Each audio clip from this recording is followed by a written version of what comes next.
आज बात होगी उस बलोच नामक तूफान की जिसने मुनीर का चैन और सुकून दोनों छीन लिया है। हालात यह है कि बलूचिस्तान में पाकिस्तानी सेना ने बलोच लड़ाकों के आगे घुटने टेक दिए हैं, अपनी हार कबूल कर ली है। लेकिन बलोच लड़ाकों की क्रांति की आग की तपिश अब मुनीर साम्राज्य का दहन करने वाली है। पूरे पाकिस्तान में मुनीर के खिलाफ बगावत की चिंगारी अब शोला बनकर आर्मी हेडक्वार्टर की तरफ बढ़ने लगी है। ऐसे में मुनीर को अब अपनी जान का खतरा सता रहा है।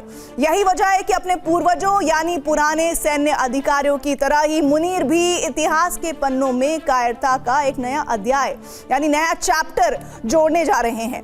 बलोच लड़ाकों के डर से पाकिस्तान से तड़ीपार होने वाले हैं। आखिर क्यों मुनीर होंगे तड़ीपार? हमारी सुपर एक्सक्लूसिव रिपोर्ट में देखिए।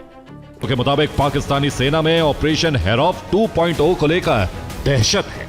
मेजर से लेकर जनरल रैंक के अधिकारी पाकिस्तान से भागने का प्लान बना रहे हैं। अपने परिवारों के साथ विदेश में शिफ्ट होने की तैयारी में है कि मुनीर पाकिस्तान छोड़कर भाग सकते हैं, जिसकी तैयारी मुनीर ने तेज कर दी है। और मुनीर का नया ठिकाना बनने वाला है कनाडा। खबर है कि मुनीर ने कनाडा में एक घर भी ले लिया है, जिसकी कीमत करोड़ों में है। दरअसल विदेश भागने का पाकिस्तानी सेना के अधिकारियों का पुराना इतिहास रहा है, जिसमें मुनीर का नाम भी जुड़ सकता है। आंकड़ों की माने तो 164 से ज्यादा पाकिस्तानी सेना के अधिकारी पाकिस्तान छोड़कर विदेशों में अपनी जान बचाने के लिए बस गए, जिसमें कुछ बड़े नामों के बारे में आपको बताते हैं। जिसमें पहला नाम है पाकिस्तानी सेना के पूर्व प्रमुख जनरल कमर जावेद बाजवा का, जो पाकिस्तान छोड़कर दुबई में शिफ्ट हो गए। दूसरा नाम है पाकिस्तान के पूर्व सेना प्रमुख जनरल राहील शरीफ का, जो सऊदी अरब में बस गए।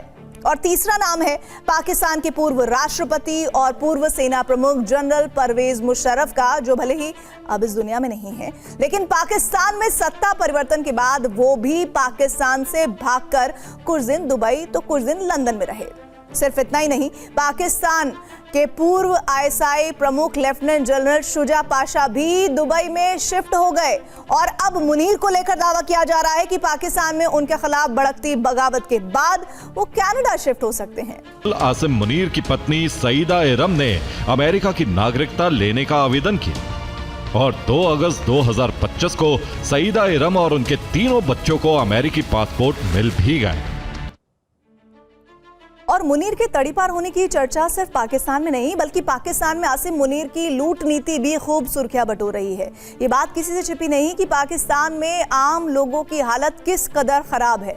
जिन्ना लैंड की 85% आबादी गरीबी रेखा के नीचे रह रही है, लेकिन फील्ड मार्शल मुनीर हैं कि दिन ब दिन मालामाल होते जा रहे हैं। खुद मुनीर और उनके परिवार का खजाना बढ़ता जा रहा है। यानी ये वजह है कि अब पाकिस्तान की जनता भड़क क्यों रही है, बगावत का शोर और तेज होने लगा है।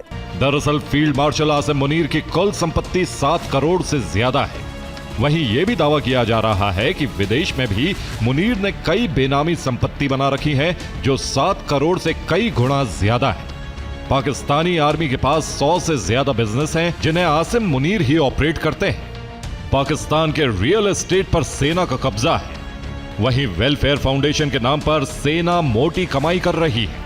पाकिस्तानी सेना के बिजनेस की वैल्यू 100 अरब डॉलर के करीब बताई जाती है। पाकिस्तानी सेना पाकिस्तान का सबसे बड़ा व्यापारिक समूह है। पाकिस्तान में आर्मी चीफ होना बहुत फायदेमंद है। ये एक बहुत बड़ी कंपनी के सीईओ होने जैसा है। दूसरे शब्दों में आसिम मुनीर 100 से ज्यादा कंपनियों के सीईओ हैं। आसिम मुनीर ने अपनी पत्नी के रिश्तेदार मोहसिन नकवी को अहम पद दिलाए। मोहसिन नकवी के पास फिलहाल 2 पद हैं। नकवी के पास पाकिस्तान क्रिकेट बोर्ड का अध्यक्ष पद और देश के गृह मंत्री की जिम्मेदारी है। इन दोनों जिम्मेदारियों के लिए मोहसिन के पास ना तो कोई विशेषज्ञता है और ना ही कोई अनुभव। सिर्फ इतना ही नहीं, मुनीर ने ममेरी बहन हाजरा सुहेल को शिक्षा मंत्रालय का सीईओ बना दिया। वहीं पाकिस्तान में सरकारी नियुक्तियों में मुनीर के मामा का दखल बताया जाता है।